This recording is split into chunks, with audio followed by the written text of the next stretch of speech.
Hello everyone, మంత్రి నారా లోకేష్ గారు ఏపీలో చదువుకున్న ప్రతి ఒక్కరికి 100కి 100% జాబ్ రావాలి అన్నట్లు కూడా అనౌన్స్ చేసినట్టు తెలుస్తుంది. సో ఎప్పటి వరకు ఇది పాసిబుల్ అవుతుంది, అది పాసిబుల్ అవుతుందంటారా ప్రతి ఒక్కరికి ఇట్లా? సో ఒకసారి ఇదే అంశం మీద విశ్లేషణ తీసుకునే ప్రయత్నం చేద్దాం. ప్రస్తుతం మనతో జర్నలిస్ట్ శేషరావు గారు ఉన్నారు, ఇంటర్వ్యూలోకి వెళ్ళిపోదాం. Hello sir. హలో సార్, ఇదంతా ఎప్పటికల్లా పాసిబుల్ అవుతుందంటారు? చిత్తశుద్ధి ఉండి చేయాలనేటువంటి ఒక ఆలోచన, దానికి సంబంధించిన ప్రణాళిక ఉంటే ఖచ్చితంగా సాధ్యమవుతుంది. దాన్ని చేసి చూపిస్తారు లోకేష్ గారు అని చెప్పి విశ్వసించేటువంటి వాళ్ళు ఉన్నారు. ప్రధానంగా ఆయన ఐటీఐలు, పాలిటెక్నిక్ కాలేజీల మీద దృష్టి పెట్టారు.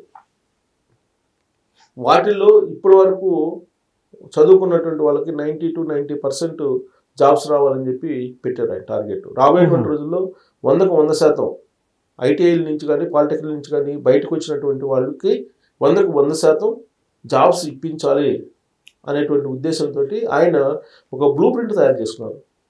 దాన్ని ఇంప్లిమెంట్ చేసేటువంటి బాధ్యతను అధికారులకు అప్పచెప్పారు. అందుకే 100కు 100% ఆయన సాధించగలరని చెప్పి మనం చెప్పగలం. ఓన్లీ ఓవరాల్గా స్టేట్మెంట్ ఇచ్చేసి మేము 100కు 100% ఉద్యోగాలు ఇప్పిస్తామని చెప్పేసి తీరా దానికి బ్లూ ప్రింట్ లేకుండా ఉంటే అది సాధ్యం కాదు. సార్, రీసెంట్గా నైపుణ్యం యాప్ గురించి కూడా ఇప్పుడు భారతదేశం మొత్తం చర్చించడం, సో ఇవన్నీ ఒకసారి చూస్తూ ఉంటుంటే, సో నైపుణ్యం యాప్లో వీళ్ళందరినీ స్కిల్ ఆడిట్ చేసి ఖచ్చితంగా నమోదు చేస్తారు. ఇప్పుడు జాబ్ మేళాలు పెడుతున్నారు. గత 16 నెలల నుంచి జాబ్ మేళాలు పెడుతున్నారు. జాబ్ మేళాల్లో అనేక మందికి జాబ్స్ వచ్చాయి, ఐటీఐలు అలాగే పాలిటెక్నిక్ చదివినటువంటి వాళ్ళకి. అలాగే ఇప్పుడు రాబోయేటువంటి రోజుల్లో క్వాంటమ్ టెక్నాలజీ వస్తుంది. ఈ క్వాంటమ్ టెక్నాలజీకి సంబంధించి ఇప్పుడు నిష్ణాతులైనటువంటి కొంతమందిని తీసుకొచ్చి పాఠశాలల్లో, స్కూల్స్లో టీచర్స్గా ట్రైనింగ్ ఇచ్చేదానికి పెడుతుంది. స్కూల్స్లో, కాలేజీలో కాదు, స్కూల్స్లో, కాలేజీలోని అలాగే యూనివర్సిటీల్లో ఫ్యాకల్టీలు తీసుకొచ్చుకోమని చెప్తున్నారు. యూనివర్సిటీ నామ్స్ని మార్చేస్తున్నారు, ఆ సబ్జెక్టులు మార్చేస్తున్నారు. అలాగే నార్మల్ డిగ్రీస్ ఉన్నాయి కదా, వాటిలో కూడా ఇప్పుడు ఆర్టిఫిషియల్ ఇంటెలిజెన్స్ ఇంట్రొడ్యూస్ చేయమని చెప్తున్నారు. ఇది స్కూల్ ఏజ్ నుంచి కూడా.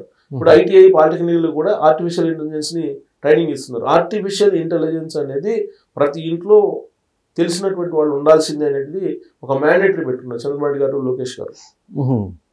దీనికి తగ్గట్టు వాళ్ళు జాబ్ మేళాలు నిర్వహిస్తున్నారు.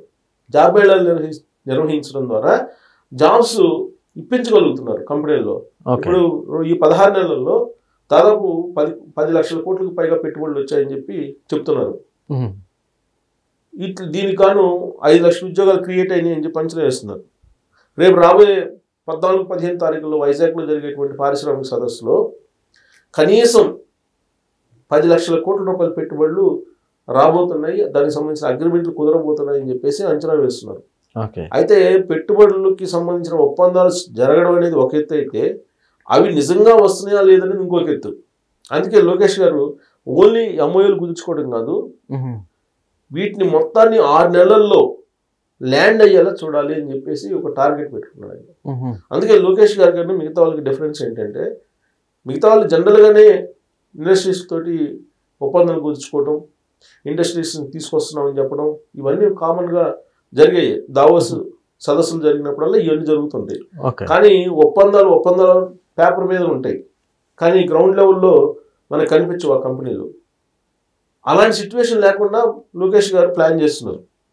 అది డిఫరెన్స్. మిగతా నాయకులకను లోకేష్ గారికి డిఫరెన్స్ ఏంటంటే, ఆయన ఒక టార్గెట్గా పెట్టుకుంటే ఆ టార్గెట్కి రీచ్ కావడానికి ఒక బ్లూ ప్రింట్ని తయారు చేసుకుంటారు. ఆ బ్లూ ప్రింట్ని ఇంప్లిమెంట్ చేసే బాధ్యతను తన టీంకి అప్పు చెప్తారు. అలా ఆయన గూగుల్ డేటా సెంటర్ని తీసుకురాగలిగారు వైజాగ్కి. ఆయన టార్గెట్ పెట్టుకుంది 12 months అంట. 12 months పెట్టుకుంటే 13 months అయింది, అంటే 1 month ఎక్స్ట్రా అయింది.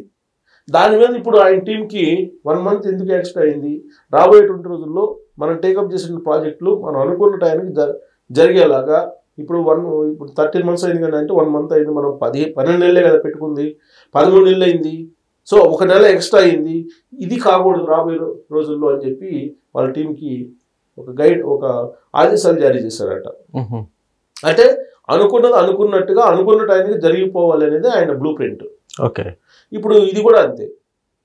అక్కడ చదువుకున్నటువంటి వాళ్ళకి ఆ చదువుకు తగినటువంటి విధంగా, యోగ్యతకి తగిన విధంగా జాబ్స్ రావాల్సింది 100% అనేది.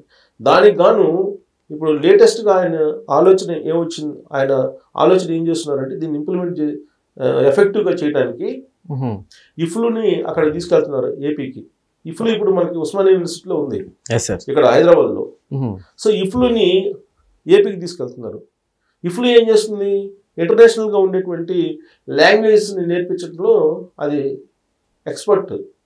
ఇఫ్లు సంస్థ ఇంటర్నేషనల్ ఉన్నటువంటి లాంగ్వేజ్ నేర్పిస్తుంది. ఇప్పుడు జపనీస్ కానీ, చైనా భాష కానీ, ఫ్రెంచ్ కానీ, ఇలా రకరకాల భాషలు ఉన్నాయి కదా మన ప్రపంచంలో. ఆ భాషల్ని ఒక 5-6 సెలెక్ట్ చేశారు. జర్మనీని, ఫ్రెంచ్, ఇవన్నీ రకరకాల భాషలు. వీటిని నేర్పించడం ద్వారా ఇక్కడ ఉండేటువంటి ఐటీఐ అలాగే పాలిటెక్నిక్ చదివినటువంటి వాళ్ళని లేదా ఇంజనీరింగ్ చదివినటువంటి వాళ్ళని ఆ దేశాలకు పంపించాలి అనేది. ఎందుకు అక్కడ రిక్వైర్మెంట్ ఉంది. ఇప్పుడు జర్మనీ తీసుకుంటే లేదా యూరోప్ కంట్రీస్ తీసుకుంటే నర్సులకి డిమాండ్ ఉంది. నర్సులు అక్కడికి వెళ్ళాలంటే, నీకు చైనా వెళ్ళాలంటే చైనాలో కూడా డిమాండ్ ఉంది. అక్కడికి వెళ్ళాలంటే కనుక నీకు అక్కడ లాంగ్వేజ్ వచ్చి ఉండాలి. అందుకే ఇఫ్లుని అక్కడ తీసుకొస్తున్నారు. ఏపీకి ఇఫ్లుని తీసుకురాబోతున్నారు త్వరలో. ఇప్పటివరకు అక్కడ ఇఫ్లు లేదు. అమరావతిలో ఇఫ్లు రాబోతుంది. ఇంటర్నేషనల్ లాంగ్వేజ్లు అన్నీ ఉంటాయి. ఇఫ్లు సార్ ఒక 5 years 10 years తర్వాత అసలు ఏపీలో నిరుద్యోగులు అంటే ఎట్లా ఉంటుంది సార్? నిరుద్యోగులు అంటూ ఉండరు అసలు.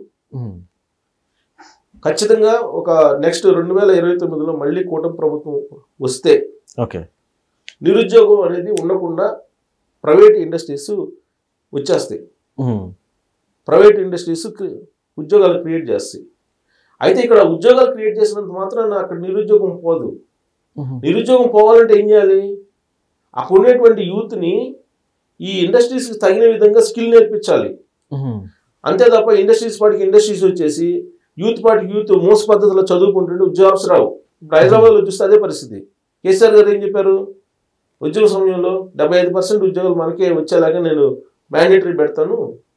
కాబట్టి మన రాష్ట్రం మనకు వస్తే ఇక్కడ ఉండేటువంటి కంపెనీలన్నీ 75% మనకి ఇస్తాయి, లోకల్ పీపుల్కి ఉద్యోగాలు అన్నీ మనకే వచ్చేస్తాయి అని చెప్పారు. తీసుకుంటున్నారా ఇప్పుడు? తీసుకోవట్లేదు కదా. ఇప్పుడు మొత్తం 15% మించలేరు తెలంగాణ వాళ్ళు. మొత్తం హైదరాబాద్లో ఉండే కంపెనీలు లెక్కేసుకుంటే ఐటీ సెక్టర్ కానీ లేదా ఇతర రంగాల్లో 15% మించి ఉంటారు తెలంగాణ వాళ్ళు. అంత తెలంగాణ ఇతరులే ఉంటారు జాబ్స్ చేసేవాళ్ళు.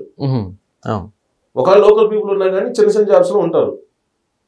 అంటే టాలెంట్ అలాగే ఆ స్కిల్ ఉన్నటువంటి వాళ్ళకే ప్రాధాన్యత ఇస్తారు ప్రైవేట్ కంపెనీలు. అందుకే లోకేష్ గారు ఇండస్ట్రీస్ ఒకవైపు తీసుకొస్తూ దానికి సమాంతరంగా అక్కడ ఉండేటువంటి యూత్ని ఇండస్ట్రీస్కి ఏం అవసరమో ఆ స్కిల్ ఉండేలాగా వీళ్ళు ట్రైనింగ్ ఇస్తున్నారు. అది బ్లూ ప్రింట్. లోకేష్ గారు ఉన్నట్టు బ్లూ ప్రింట్ మిగతా వాళ్ళకి లేనిది ఆయనకు ఉంది అదే. ఇప్పుడు ఇఫ్లుని ఎందుకు అక్కడికి పిలుస్తున్నారు? ఇఫ్లుని తీసుకొచ్చి ఇంటర్నేషనల్ లాంగ్వేజ్ నేర్పిస్తే విదేశాలకు కూడా పంపించాలి టాలెంట్ ఉన్నోని. ఇప్పుడు టాలెంట్ ఇక్కడ ఇండస్ట్రీస్ ఉన్నాయి, ఈ ఇండస్ట్రీస్ సరిపడినటువంటి టాలెంట్ని ఇక్కడ మెర్జ్ చేస్తారు, ఎమర్జ్ చేస్తారు. లేదు విదేశాలకు పోయే టాలెంట్ ఉంటే విదేశాలకు పంపిస్తారు. అలా నీకు ప్యారలల్గా వెళ్తున్నారు ఆయన. అంతే కదప్ప ఇండస్ట్రీస్ని తీసుకొచ్చి వాళ్ళకి ల్యాండ్స్ ఇచ్చేసి వాళ్ళకి బ్యాంక్ లోన్లు ఇప్పించేసి వాళ్ళకి కరెంట్ ఛార్జీలు రాయితీతో ఇచ్చి వాటర్స్ రాయితీ ఇచ్చి వేరే వాళ్ళకి ఉద్యోగాలు ఇచ్చేస్తే సరిపోదు కదా. వేరే వాళ్ళకి ఇస్తే ఉద్యోగాలు ఇస్తే కాదనలేరు. ఎందుకు? స్కిల్ లేబర్ మన దగ్గర లేనప్పుడు మేము తీసుకొచ్చుకున్నాం అంటారు. కానీ మన స్కిల్ లేబర్ని చూపించినప్పుడు ఖచ్చితంగా ప్రయారిటీ ఇస్తారు. అందుకే లోకేష్ గారు ఆ పని చేస్తున్నారు. అందుకే 100% జాబ్ వచ్చేలాగా మీరు ఖచ్చితంగా ట్రైనింగ్ ఇవ్వాలని చెప్పారు. ఇంకొక వైపు టీచర్స్ని సింగపూర్ పంపిస్తున్నారు ఫ్లైట్లో టీచర్స్కి ట్రైనింగ్ ఇవ్వడానికి. ఎందుకు? టీచర్స్ అప్డేట్ కావాలి. పిల్లలకి చెప్పేది ఎవరు? టీచర్సే కదా. వాళ్ళకి అప్డేషన్ ఉంటే కదా, వాళ్ళకి అప్డేషన్ ఉంటేనే పిల్లలకి చెప్పగలరు.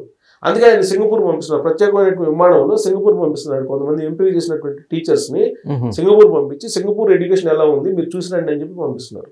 ఇది కేవలం ఆరంభం మాత్రమే.